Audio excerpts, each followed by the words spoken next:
Hello everyone. Just thought I'd play around with this a little bit more. Wanted to show off some of the other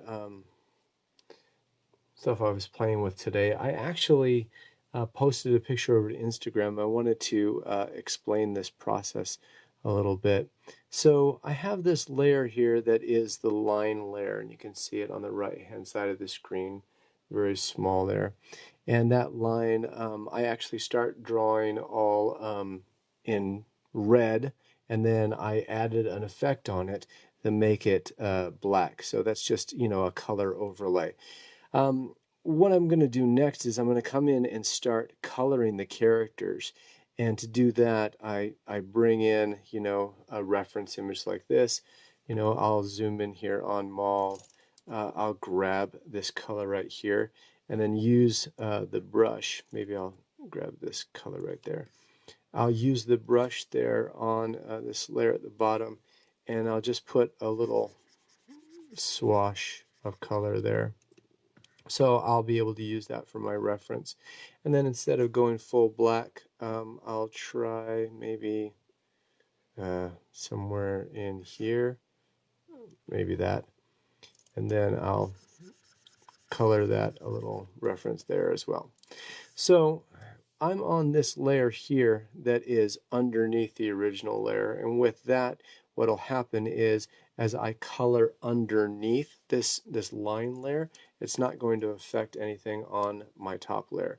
So I can go like this and color in there. I'm going to make my brush larger, and as I color in there, you can see it floats just right underneath that layer. So that makes things nice and easy.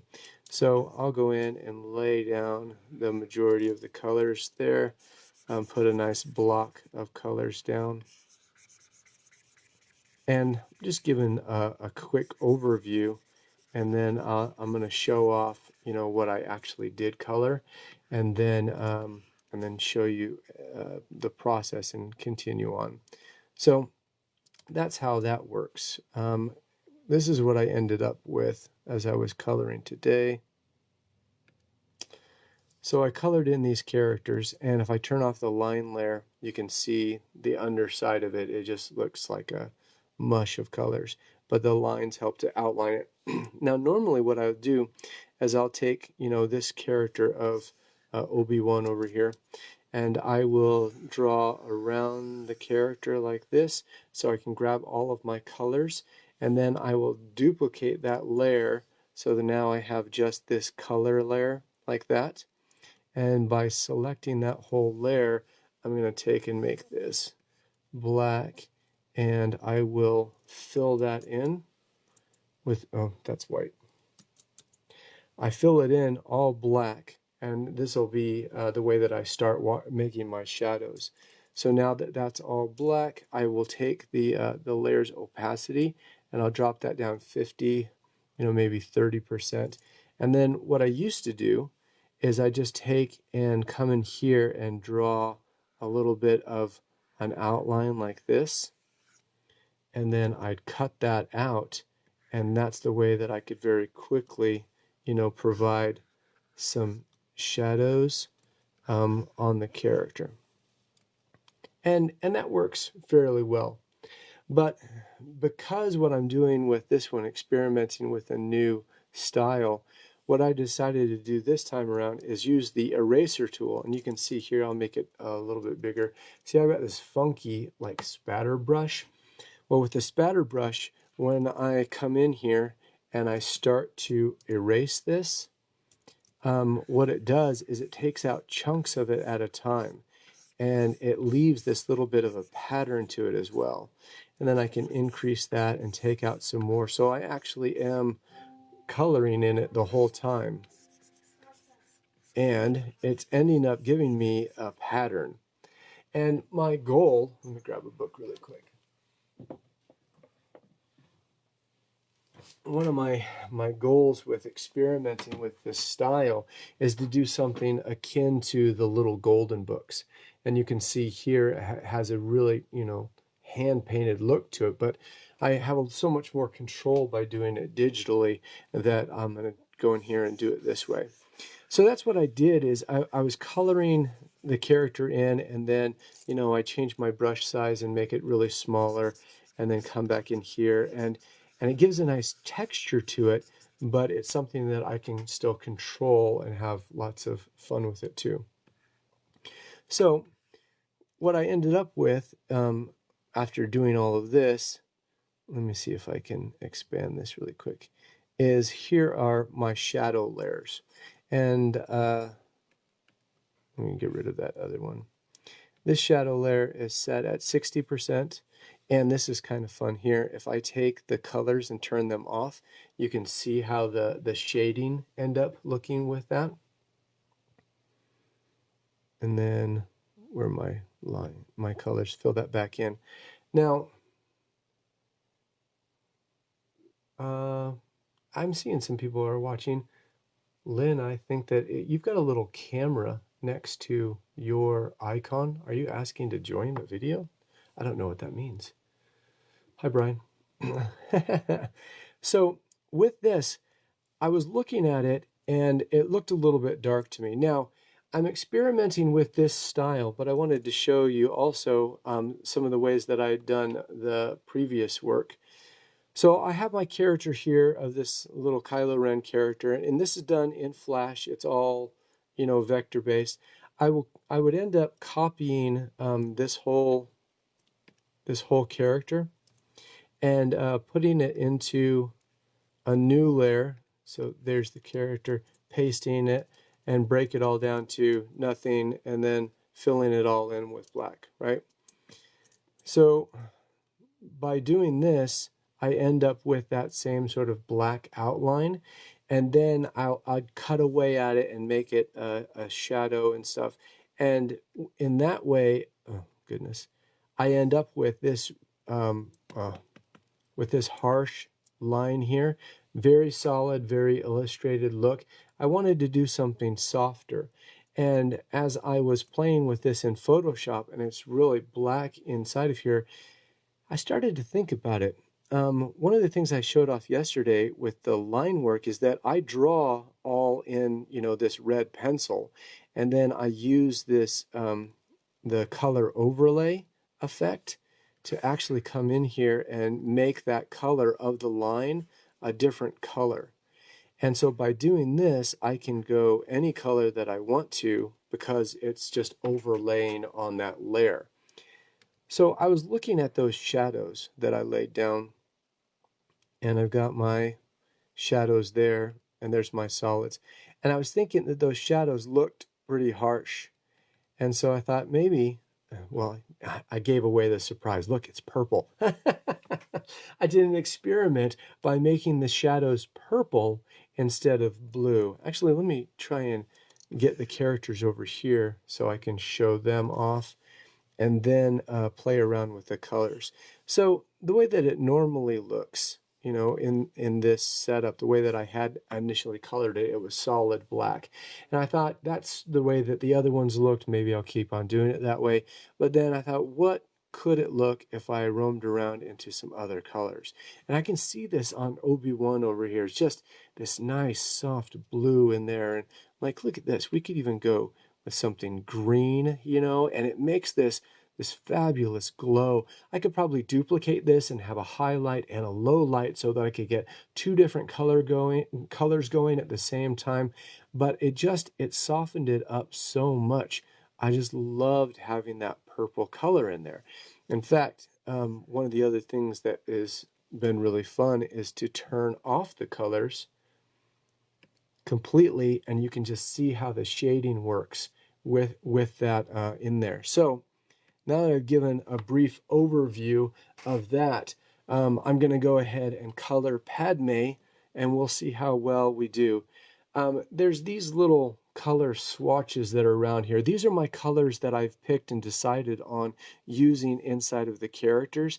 And because I've got them here, it makes it easier to use my color picker and select a color and then switch over to my brush and then start drawing. So I'm going to go ahead and I'm going to select down to my fills area here, and I've already started on Padme, but the next thing I'm going to do is I'll go ahead and turn on my reference images here. Not the battle droids from yesterday. And I've got a couple of other colors here, and I'm going to try and determine what would be the best looking color to put on Padme. So we've got boots, you know, are down here at the bottom. You can see that they're going to be dark and black, but if I make it too black, it'll get hidden. We got the maroon or purple color for her outfit, as well as this gold stripe. So this stripe here seems kind of blown out. That's why I grabbed this other reference as well. So I'm going to grab my color picker and select that color, and that didn't look quite right. So we'll see how this one looks, and I'm going to go ahead and start by making a swash. I kind of like that. We'll see how it looks on here. So I'm using this brush that I used to draw the character lines, so that way it has, you know, this uneven hand-drawn kind of filled look. So I'm going to go ahead, fill that little tiny piece in there, and that looks good. And one of the things I also like to do in simplifying the characters is reuse those colors. So I'm going to use that same color in here on the belt. It'll help unify those two pieces, but also it'll take and, you know, I don't know, it simplifies it, makes it easier. Now I'm going to try this purple color in here, and we'll see how that one looks. We'll grab a little bit of a lighter color over here. And see how those look on the character. Yeah, I think I like those. And then, so I've got purple, I've got the hair I already did earlier, the pants and the jacket are the same colors. I might offset those a little bit, just I'll see what it looks like when I get going in there. And then I'll just take and grab a color down here to get sort of an off black, just as a starting point. What I've been doing also is, if that looks like it might be a little too black, I'll just take and lasso around that one piece and open up my hue and saturation, and from here I can take and add a little bit of color to it, change the lightness, everything. But I'm not going to mess with that right now. So I will turn off these other layers here, just so that I can get to focusing on this one. And I'll grab this color, come in, and the first step is just blocking it out. So just straight up coloring. And this pencil is set at, you know, 100% on its flow, but the style of pencil is just a little bit jagged and ragged, so it feels more like, you know, a real pencil, even though it's all here. Oh, you know what? Look at that color. That color looks a little bit off from the other one. Let's go back to that darker one. It's a little more vibrant. So I'm just going to take my lasso and sweep in and around here and cut that out, and then use that brush. Yeah. This might end up being a little bit dark.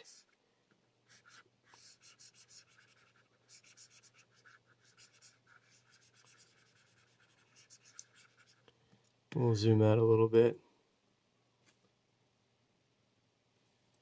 I don't know. I haven't decided. It might actually end up looking a little bit darker when we get the colors back on top of it. But I can also do a little experiment with this. I'll grab the colors here. I'll zoom out and try out our hue and saturation. So if I desaturate a little bit, it's going to get darker. Make these colors pop a little bit. That's a little too red. Brighten it. And then I can switch back and forth on the preview here. Yeah, let's do it. Let's make that color be a little bit darker. So now I've used my color picker again, and I'm going to grab this color, and I will come right up to this edge. color in there. And because there is a little bit of a transparency with the black line there as well, the colors that are underneath it help it pop a little bit more. So we'll leave the belt for a second. It's not super important. I'll come back and color back over it again anyway. But this was, again, not the normal way that I put these character drawings together. And so I wanted to try something new, experiment a little bit, you know, maybe flex something new, find that I might be able to do something else.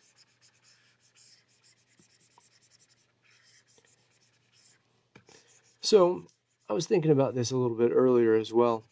When people come up to the different artists at the conventions, they're holding their artwork that they had created, and they say, "Man, this is wonderful.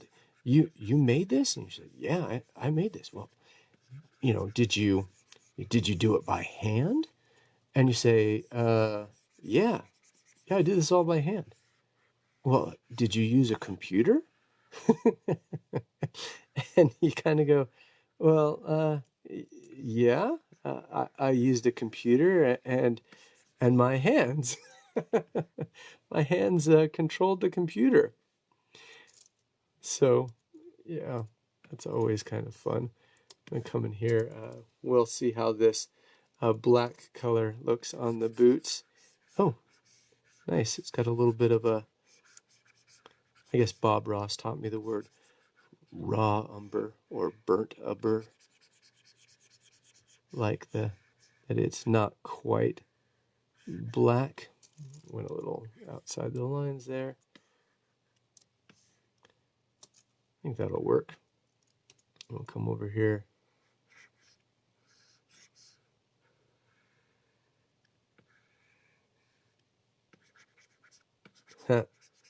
My flash wanted to install something new. Popped up for a second there.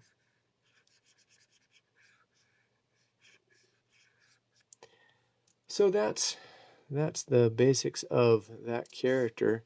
But then let me go ahead and color in that belt. So I've already got one layer down, so that color is maybe a little bit more solid than the other color. We'll come around and get all of those belt lines. Make sure that's nice and thick. And in essence, that's what Padme's outfit looked like. I'll go ahead and we'll grab this dark color here. I'll come up and we'll make this into a lighter color. And we'll use that as the silver for the gun.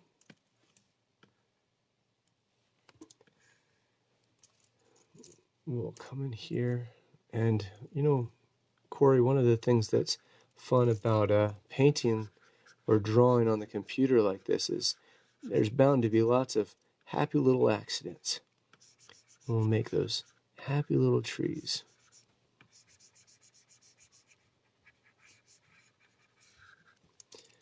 So now that the colors are filled in, what I'm going to do is, just like I did earlier, I'll take all of this, I'll grab all of that colors, and I will make a new layer. I'm just hitting Command J, and you can watch this right down here in this lower right hand corner.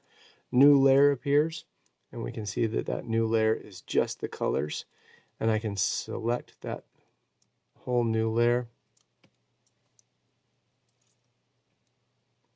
and then I will make it be all black.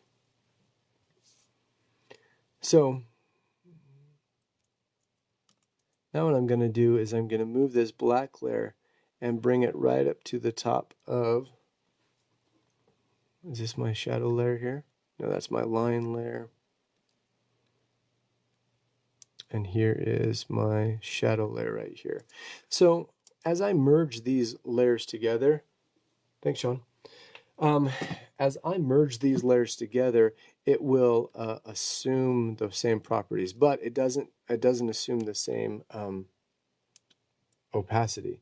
So I'm going to bring up the opacity of this layer all the way up to 100%, select this one, and then I will merge them down. And when I merge them down, it now assumes all of the properties of this layer, which is the color overlay. So now I got the color overlay in place. And then I'm going to drop this back down to 60%. And you can see how solid that is. Thanks, Corey. I like Revenge of the Sith too. And, oh, you know what? I'm going to tangent for a second here. Because the cast of the Clone Wars has returned, and there's a new Battlefront that's Battlefront level that is Clone Wars characters, they have some of the Clone Wars actors, the voice actors, doing lines from Revenge of the Sith. And as they're doing those lines, they're actually taking and mapping the voices from the Clone Wars onto movie scenes from Revenge of the Sith. It looks crazy. You gotta Google that one. All right. So what I've determined is that my light source, in general, is coming from this direction, and it's coming down here and kind of shining here. I'm not being really hardcore about what my light source is. So what I want to do is over here on Padme, I want to make sure that I'm taking and cutting out this section to show off her face. I'm not doing a lot of details just because it keeps that cartoony style. Now I've taken my eraser tool and I've actually modified it so that this is the brush style that I'm erasing with. You guys can see that in the bottom. So that means that this brush is going to eat away in sort of these patterns. So now I'm going to take a big swash and kind of come around here. That's in essence what I want to do, is get those pieces there. And then I'll just keep on erasing extra bits out of here so that it ends up with a nice texture. We can see Obi-Wan's texture over here. And then I'll make my brush a little bit smaller. Oh, wrong way. And then I'll trim out some of this stuff here, and then grab the top of her ear where some of that light is hitting that way as well. Just here we're going to go Bob Ross, just touching on it a little bit here, a little there. Not really a big plan on where it's all going to get cut out or how it's all going to come together. We just sometimes just let it happen. Like I said, this is an experiment with this style, and just to see how it feels to have these characters in a more cartoony style. And one of the things that's bugging me a little bit is that this purple seems to stand out really a lot on Padme's face. And it didn't feel like it stood out as much, and that's because there's so little shading actually on Obi-Wan. So I'm going to come back into Padme and work this a little bit more, erase that a little bit more, just to get those hints of the colors in there. We'll take that eraser, I almost had the brush for a second there. We'll trim out here on that, and then get the top of the hand, all of those places that the light is going to hit. And again, the goal is to make this look like it's a processed art, from an original hand-drawn piece. Like I said, I showed this early. I'll bring this back in again. Here, the Attack of the Clones. This is a little golden book, and a lot of times they'll have these edges around here that the paint is just sort of like torn up of there, and just the shading around the bottom of this. This is what I've been trying to learn. What I'm trying to go for is to create a little golden book feeling with this character style. I'm going to erase a lot on that highlight color to make sure that that stands out. Something else that I'm going to do in just a minute here is, once I get this blocked out, is I'll go ahead and turn off that fill layer underneath, and with the fill layer off, see the light coming down, it's going to hit the top of the leg there. and it's pulling out those chunks like that. So, and technically, with the light coming down, this part of her big flowy robe would be hiding this part of the leg, and it wouldn't really get any shadows. It would create the shadows. And so I want to be sure that I add some highlights in here. And so we'll keep a little shadow on the underside and then take that out there. So that's the basics of how that works. And just to check my work, I'm going to go ahead and turn that off. And now I can see those layers. One of the things that I think I want to do when I have it right here is I'll go ahead and come in this way. And I've got this big solid piece right here where there's no highlights at all taken, no highlights at all. I'm going to go ahead and add some highlights in here just to break it up a little bit, and we'll see what, yeah, it helps add some tones, you know, pops a little bit more.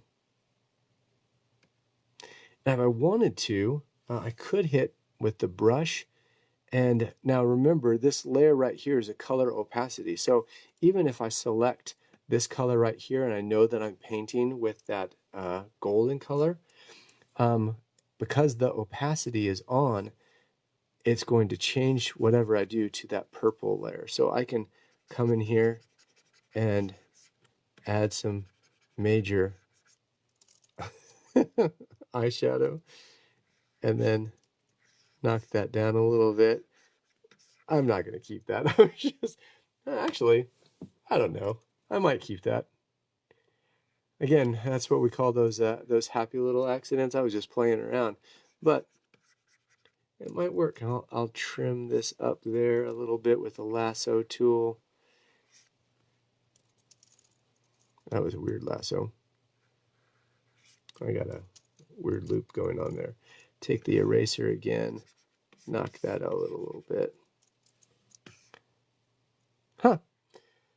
Well, I didn't mean to do that, but I'm happy with the way that that turned out. And now that I've actually done that, I kind of want to come back in and do this right here. I'm going to add in some of the shadow that I took away right there in the underside of the hair, like that. Give a nice big chunk there, and then I'll cut it hard there, and then use the eraser to soften that up. So now it has that shading there. It's still a little harsh.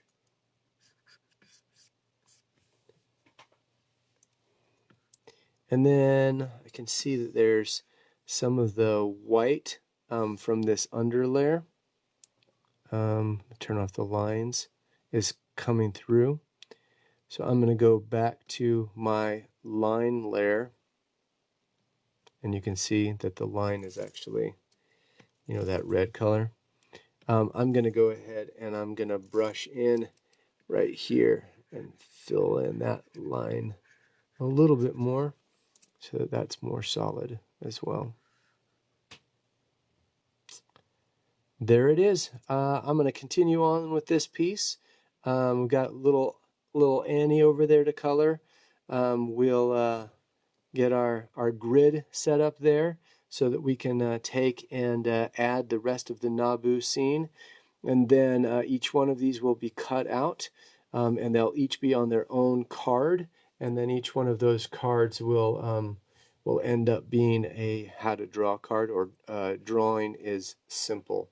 So drawing is simple is DIS, and that means that this is these cards will be called discards. Wah, wah, wah. Dad jokes. Thanks, Kevin. And you know what? I've never done this before. Let me try it out. So I've got my I don't know what I've got going on. So I've got an empty layer here that I just made. I've got a pencil here. Watch this. So this is my how to draw coin. I wonder what this will be like. So if I take this coin and I set it down like this is not the way I do this. I usually draw on paper and pencil. Oh my gosh, it's working. That's so weird. So there are these guidelines around the coin. So I'll mark each one of those guides like this. Okay. Right. So now that I have the guides marked, I can do this and connect those at an angle. This is a little bit more complicated than what I normally do with the how to draw stuff, but you can see that the character is very symmetrical, so everything lines up. So I know that right here in this area on the left, you see that? That's where the ear goes, so I can put the ear right there, and then in that same line there, we'll put an eye there, but because he's got a turn to him, I'll put an eye there, and then we'll trim this off, and just like that, we've got another character. I wasn't planning on putting Qui-Gon in here, just because I'm only focusing on 4 characters to teach how to draw, but if I wanted to, I could come in here, you know, maybe beard this guy up a little bit. Oh, look at that, it's regal.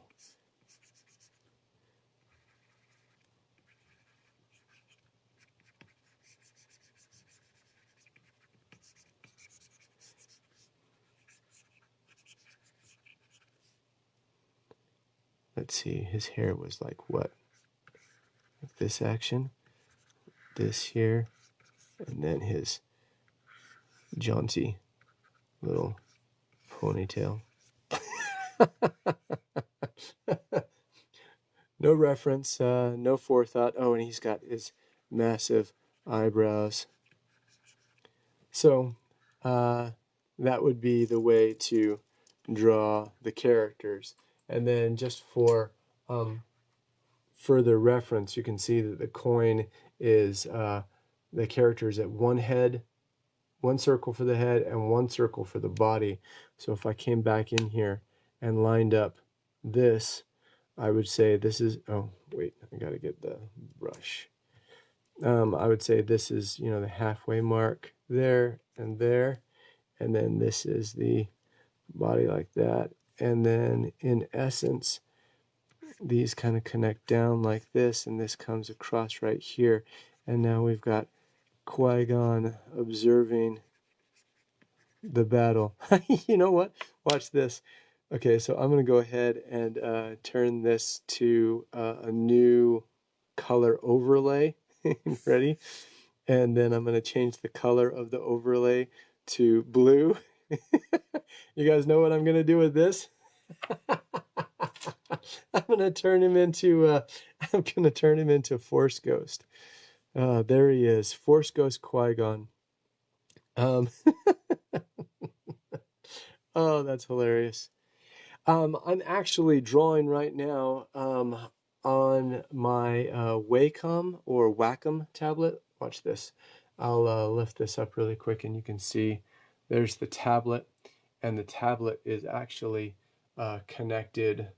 Hold on a second. Over here to my monitor, and you can see I'm picking out colors for my new Star Wars Celebration piece. I wanted to update some of the colors there. Oh, and I've got my 501st Rebel Legion stuff. Now I've got this all squirreled away. So yeah, I'm drawing on a Wacom tablet that is connected to my computer, and so it acts as a second monitor. And then with that, I'm using Photoshop, and I'm just drawing right in Photoshop. So there. Now, Master Qui-Gon is a Force Ghost watching the battle. So there it is. I wanted to just show you a quick overview of the process. I'm going to go on and color little Annie over here, and then I'll start laying out the backgrounds, and you know, keep on drawing, getting ready for celebration. Thank you guys for joining me today and letting me show off. It was kind of fun. Hope that you guys enjoyed it and learned something new. So talk to you later. Bye.